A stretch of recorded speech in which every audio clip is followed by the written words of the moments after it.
Guys, silver 2.5 lakh चला गया और वापस से नीचे 20,000 क्रैश भी कर गया यार। इमेजिन करो सिल्वर 2.5 लाख पर है और अब ज़रा सोचो जो मोबाइल, सोलर पैनल, ईवी आप यूज़ करते हो उसका फाइनल प्राइस क्या होगा जो 75,000 पे बनता था और अब 2.5 लाख पर बनेगा। क्वेश्चन सिंपल है, क्या इस कॉस्ट को हम सस्टेन या मैनेज कर सकते हैं? क्वेश्चन सिंपल है, क्या इतना महंगा सिल्वर इंडस्ट्री के लिए सस्टेनेबल है? क्या वो कॉस्ट हम एज अ एंड यूज़र पे करने के लिए आज रेडी हैं? कोर लॉजिक नहीं। कमोडिटीज़ का एक बेसिक रूल होता है यार, ये फिक्स्ड इनकम या स्टॉक्स के जैसे नहीं होता। नो कैश फ्लो, सिर्फ डिमांड एंड सप्लाई का गेम। जैसे जैसे प्राइस ऊपर जाता है डिमांड कम होती है, सप्लाई बढ़ने लगता है और यहीं पर लोग गलती कर देते हैं। इसके मैं कुछ पॉइंट्स देता हूँ आपको। Point number 1, mining supply.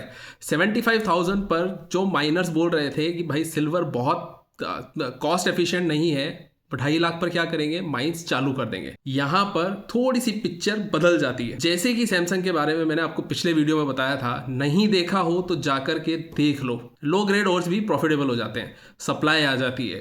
Point number 2, ई वेस्ट रिकवरी। पुराने फोन्स, पैनल्स, इलेक्ट्रॉनिक्स 75,000 पे तो इग्नोर होते थे, उनको निकालना इतना कॉस्ट एफिशिएंट नहीं होता था वहाँ से चांदी को। बट 2.5 लाख पर वही कचरा गोल्ड माइन बन जाता है। रिसाइकलिंग सडनली अट्रैक्टिव लगने लगती है और सप्लाई बढ़ जाती है। पॉइंट नंबर 3, ETF डिमांड ने सिल्वर को 200 से 250% के आसपास में पुश किया है। पर याद रखो, ETF का पैसा वीक हैंड्स होता है। आज हमने पैसा लगाया है, कल अगर हल्का सा भी नेगेटिव दिखाना तो इन्वेस्टर्स ETF से पैसा निकालना चालू कर देंगे और वहीं पर जो डिमांड ETF से क्रिएट हो रही थी वो सप्लाई में कन्वर्ट हो जाएगी। और ये मैं ऐसे ही हवा में बात नहीं कर रहा। हिस्ट्री अगर उठा करके देखो कि लिथियम याद है 2020 और 23 के बीच में लिथियम आयन बैटरीज की एक बहुत बड़ी स्टोरी हाइप बनी थी।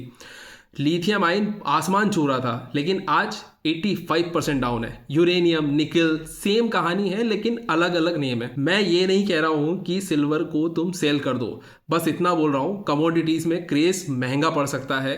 असेट एलोकेशन को फॉलो करो, हिस्ट्री को इग्नोर मत करो और स्मार्ट इन्वेस्टर्स की तरह इमोशंस से नहीं, लॉजिक से काम लो।